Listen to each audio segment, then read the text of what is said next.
Imagine the biggest plane on Earth, so massive it could carry space shuttles on its back.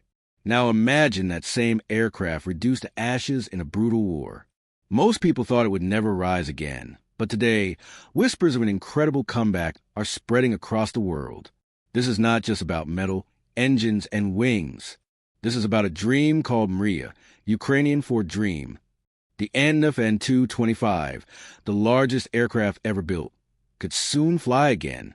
Stay with us till the end because this story is about war, hope, pride, and the impossible. The Antonov-AN225 Mriya was born in the late Cold War era when the Soviet Union wanted to build something the world had never seen. They needed a plane powerful enough to carry the Buran space shuttle and massive rocket components across continents. No ordinary aircraft could handle this insane demand. So engineers designed a machine that looked more like science fiction than aviation reality. With 6 giant engines, a wingspan longer than a football field, and 32 wheels to spread its weight, the An-225 became a flying giant. It wasn't just a plane. It was proof that nothing was impossible. When it first flew in 1988, the An-225 stunned the world. Crowds gasped as they watched it at the 1989 Paris Air Show, carrying the Buran shuttle strapped to its back. No one had ever seen an aircraft so big, so powerful, and so strange. It had 2 vertical tails, something no other plane of that size had ever used. Engineers had to completely rethink how to balance such a monster in the sky. But despite these challenges, it worked beautifully. For the Soviet Union, the An-225 was more than a machine. It was a symbol of superpower status. After the fall of the Soviet Union in the early 1990s, the space program collapsed. Without the shuttle, the An-225 lost its main mission. Many people thought this one-of-a-kind aircraft would be retired forever, but destiny had other plans. In the early 2000s, Antonov Airlines decided to bring it back to life. They upgraded its systems, modernized its cockpit, and turned it into a commercial cargo aircraft. From that moment, the An-225 became legendary for carrying loads that no other aircraft could. It moved power plant turbines, tanks, and even massive wind turbine blades across the world. Over time, it built a reputation as the ultimate problem solver in aviation. If no ship, train, or plane could move something, people called the An-225. It broke over 200 world records, from heaviest single payload to longest cargo carried by air. During the COVID-19 pandemic, it flew life-saving medical supplies across continents when supply chains were broken. Every mission wasn't just transportation. It was history in motion. Crowds around the world gathered just to watch it land or take off. Fans tracked its routes online like a celebrity.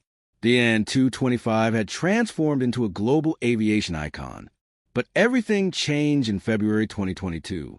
When Russia launched a full-scale invasion of Ukraine, one of their first targets was Hostomel Airport near Kyiv. That was where the An-225 was undergoing maintenance. It was not ready to fly and could not escape. When Russian forces stormed the airport, battles raged around its hangar. By the time Ukrainian forces retook the site, the world's largest aircraft had been destroyed. The cockpit was blown apart, the wings had collapsed, and fire consumed much of the fuselage. The dream was gone, and people everywhere mourned as if a legend had died. For many, the destruction felt personal. Aviation fans asked why the An-225 had not been moved earlier to a safer airport. Even the chief pilot, Dmitry Antonov, accused management of ignoring warnings and failing to protect the aircraft. His statements caused massive debates within Ukraine and among aviation experts. Could it have been saved? Or was its fate sealed once war reached the airport? These questions may never have clear answers. But one thing was certain, the images of the burn remains shocked the entire aviation world. It felt like history itself had been ripped apart in one night. Yet out of the wreckage came hope. Many people don't know this, but the Soviets had actually started building a second An-225 decades ago. It was left incomplete when the USSR collapsed, but about 60 to 70% of its airframe was finished and stored away. That forgotten fuselage might now be the foundation for a rebuild. Combined with salvaged parts from the destroyed An-225, engineers believe a new Mriya could rise again. It wouldn't be a replica, It would be a continuation, built from both old structures and modern upgrades. The dream wasn't gone. It was waiting. Antonov engineers estimate that about 35% of the components needed already exist in storage or can be reused from the wreckage. Landing gear assemblies, bulkheads, and some internal systems could be salvaged. But much of the aircraft would have to be redesigned for today's aviation standards. The original engines, the Progress D-18TS, are outdated and no longer meet modern fuel efficiency or emissions rules. That means new engines will be required, and with new engines come new pylons, new reinforcements, and new certifications. Rebuilding the world's largest aircraft is not as simple as piecing together old parts. The biggest challenge, of course, is money. Restoring the AN225 just to a flyable state could cost around $500 million. But to fully modernize it with new engines, avionics, and systems, the cost could skyrocket to nearly $3 billion. That is more than the development cost of some modern airliners. Critics argue that this is money Ukraine cannot afford during wartime.